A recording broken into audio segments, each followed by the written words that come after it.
Congressman Eric Swalwell is a Democrat from California. He's been pushing this Russia story from the very start, and he joins us now. Congressman, thanks for coming on. Good evening, Tucker, from your studio in Washington. So I'm glad to see you there. Yeah. We're supposed to be shocked by this Comey statement that the president asked him on a couple of occasions to tell the public what he'd already told the president himself and members of Congress, that the president was not the subject of an FBI investigation person. In other words, he pushed Director Comey to tell the truth. Why is that a scandal exactly? That's not the scandal here. What is troubling, and what hopefully will be probed further when Director Comey testifies tomorrow, is why did he demand loyalty from somebody who he was going to presumably keep on as FBI director and tie that to his job? Why did he ask that the investigation of his friend Michael Flynn go away? And why was he so obsessive about the Russia investigation that he wanted the cloud cleared? Now, this is America. Director Comey will have to answer those questions tomorrow. Let's take your questions one at a time. Hold on, if we could. So to answer the first question, I don't know the answer why you would say something like that. And we're going to talk to Corey Lewandowski for a minute, who's close to the president. I'm going to ask him that. I think it's weird. As to why he was obsessed by the Russia investigation, maybe because people like you were alleging that he committed treason against the United States, and he thinks he didn't, and there's no evidence that he did. Yeah. So maybe that bothers him. Does that make sense? And I've never alleged that. What I have stated, and what the FBI has stated, is that there is an investigation into people on his team as to whether they had personal, financial, or political relationships with Russia as Russia was attacking our democracy. We haven't concluded that yet, and we just want the president to get out of the way of the honest investigations that have to take place at the FBI and on the House Intelligence Committee. That's not what you want. You want to paralyze the president and the government by insinuating that he's a Russian agent, as you know. But let's get to the legal question. Tucker, the truth is, what I want is us to be able to do our work, and he has paralyzed this town from doing that, from the chaos he's caused. You don't want anyone to do any work until Trump leaves. And let's just stop being disingenuous. But let's get to the legal question, which is, what's the underlying crime? If this is Watergate, what's the crime? I didn't call it Watergate. Okay. Well, your colleagues are calling it Watergate en masse. Many of them, not just like the random ones, not just Maxine Waters, but lots of them are comparing it to Watergate. And you're suggesting the implication behind all of this is there's a crime. What's the crime? I haven't suggested that at all, Tucker. I think you should have those colleagues on. What I am suggesting is our country was attacked. We should hold our democracy sacred, and we should understand whether any U.S. persons were involved in that attack. On the House Intelligence Committee, what I hope we can do is to make reforms so this never happens again. The suggestion is that Trump somehow was connected to this so-called attack on the United States or its democracy. I mean, democracy is an abstract. You can't attack democracy. It's not a thing, but whatever. But you're implying that Trump was involved in Russian efforts to influence the outcome. That's what you're saying? No. What the FBI director told Congress on March 20 was that the Trump campaign was being investigated as to whether they were working with Russia as Russia was interfering in our election. And we should be able to proceed without the president disrupting, as he has, onto that investigation. So the very essence of this, the essence of your claim, is that Russia hacked our election, democracy, country, traditions, whatever, but that they hacked a DNC computer, a network. Now, that network was never investigated by the FBI because the Clinton campaign wouldn't allow it, and so they hired their own group of investigators to take a look at it. Why is that sufficient to base an entire investigation/scandal on? How do we know? Why didn't the FBI ever look at that computer system? I don't understand. Yeah, Tucker, it was actually a multifaceted attack. It included social media trolls, the use of fake news and disseminating it through Russia Today. No, hold on. Come on. That's ridiculous. Don't insult our viewers. Look, don't insult our intelligence agencies who have said that that's what happened. There's no evidence that the trolls moved a single vote. Nobody read that crap. There was a big study on who read that. Nobody did. But emails were taken from the DNC servers. And that's really the crime here, to the extent there is one. Why did the FBI never actually investigate those servers itself? I don't understand. Yeah. Again, Tucker, you'll have to invite the FBI here. Again, on the House Intelligence Committee, we're not conducting a criminal probe. We want to tell the American people how we can be more aware next election. We want to make reforms in our election system so that they are not penetrated by Russia or other countries who have similar capabilities. We'll let the FBI do their work. What reforms are you talking about? So you're saying that people read things on the Internet you didn't want them to read. Would you make it illegal to read things on the Internet you don't approve of? Like, what would be the reform exactly that would stop the bots you're talking about or the fake news you're talking about? What reforms are you suggesting? Well, it would be so the American people understand that social media trolls are out there, that Russia Today is not an honest broadcasting company. It's actually a tool of Russia's intelligence services. That would you ban emails, it? You're going to ban cable nets? You don't agree with that? It's a free country. People should just be more aware so that when they go to the ballot box, it's still a free and fair election. So, but I'm missing it. You said we need reforms to change the way people approach their news. You're a member of Congress. How would you ban Russia Today? Would you put a warning label on it? I mean, what exactly specifically are you talking about, since you're a lawmaker? Reforms and awareness. And the reforms, I think, would be to improve the structural integrity of the ballot box. So making sure that counties and states have access to federal resources so they can defend against any attacks. Because, Tucker, you're right. There's no evidence that votes were changed. That would be a very dire situation if that could occur. But we want to make sure that... That would be a big deal. Yeah. But we know that Russia did go into voting systems, and we don't want them to go any farther in the next election, or any other country. Well, that's entirely legitimate.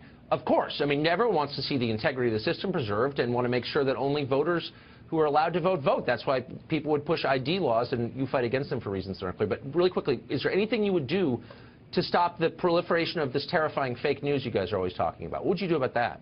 We just want America to be more aware so that Russia or other countries aren't able to pull this off again. This is a mess, Tucker, and it has prevented us from doing the work for the American people that we really should be here doing. But they didn't pull off anything.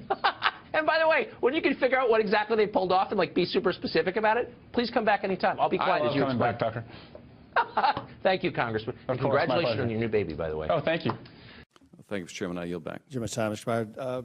Mr. Gowdy, 5 minutes. Thank you, Mr. Chairman. Director, thank you for your service to our country.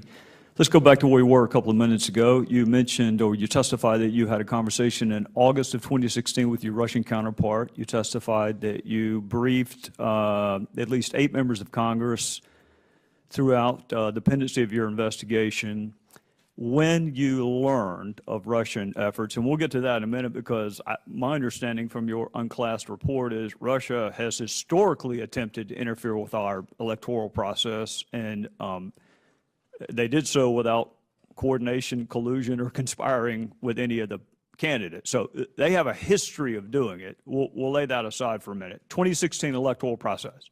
When you learned of Russian efforts, did you have evidence of a connection between the Trump campaign and Russian state actors? As I said, Mr. Gowdy, I don't do evidence. And we were uncovering information and intelligence about interactions and contacts between U.S. persons and the Russians. And as we came upon that, we would share it with the Bureau.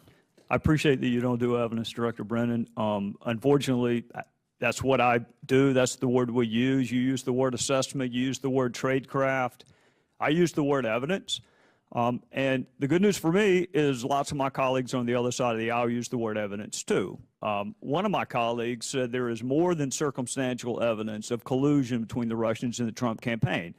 Now, there are only 2 types of evidence. There's circumstantial and direct. So if it's more than circumstantial, by necessity, it has to be direct. Those aren't my words. Those are the words of one of my colleagues on the other side of this very committee.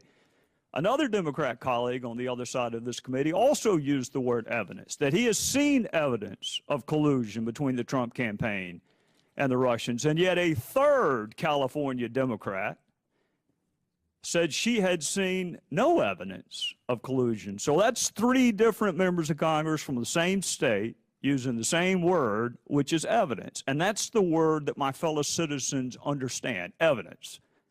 Assessment is your vernacular. Tradecraft is your vernacular. You and I both know what the word evidence means. And we're not getting into whether or not you corroborated, contradicted, examined, cross-examined. We're not getting into how you tested and probed the reliability of that evidence. It's a really simple question.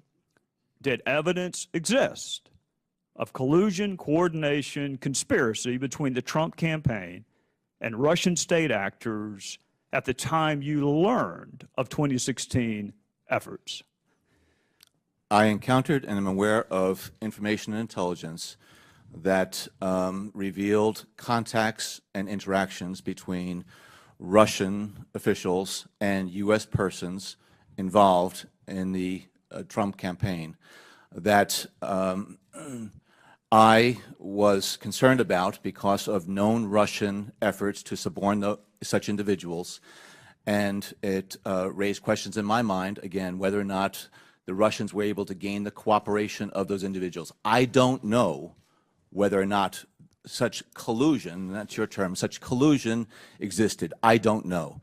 But I know that there was a sufficient basis of information and intelligence that required further investigation by the Bureau to determine whether or not U.S. persons were actively conspiring, colluding with Russian officials. Do you know the basis of that information that you share with the Bureau?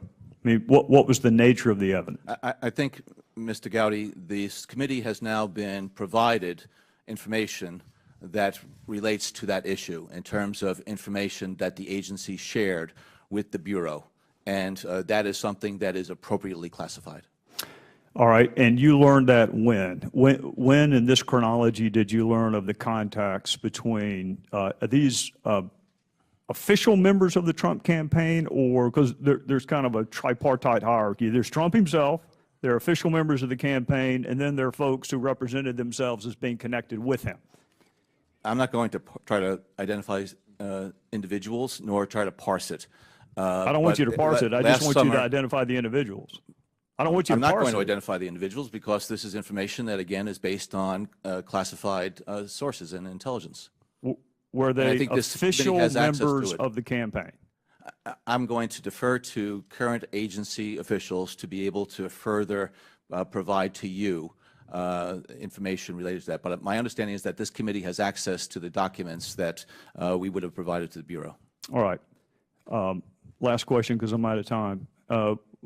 We can use the word evidence. We both know what the other one's talking about. How did you test, probe, examine, cross-examine, otherwise test the reliability or believability, credibility of that evidence you uncovered?